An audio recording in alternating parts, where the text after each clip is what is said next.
Illegal mining, despite months of continuous crackdowns, still persist. Critics warn the menace is an existential threat to the nation. Now, in the wake of last Wednesday's helicopter crash that killed 8 Ghanaians in an anti-Galamsey mission, the Ghana Coalition Against Illegal Mining is demanding urgent action from government.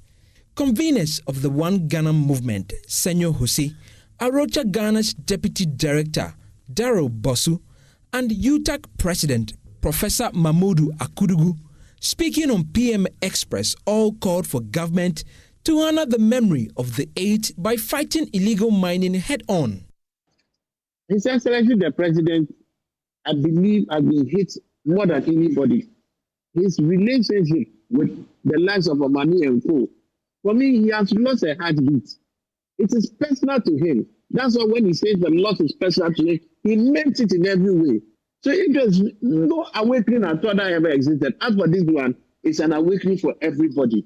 Let's make this count. There's no way we can sit down and ignore this sacrifice. Yeah. We cannot. Yeah. It's something we need to really take seriously.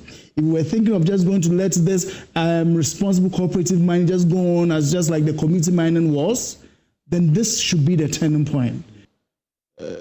Everybody agrees that the loss of these 8 people must not go in vain.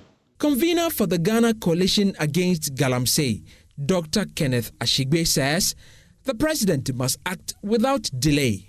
I would be asking His Excellency the President that anywhere you have Galamsey, you should immediately dismiss the MCE and the DCE and the police commanders who are in those communities, the national security people who are in those communities.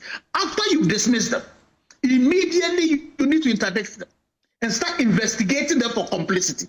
You dismiss them for incompetence, and then you start investigating them for complicity. He insists Iyoko must go after all politicians named in connection with the menace. It's the elephant in the room. The politically exposed person, Senyo will draw in the business-connected people, these criminals. And we're not dealing with them, we're dealing with them with kid gloves. And so that's what we need. We want to see the president do.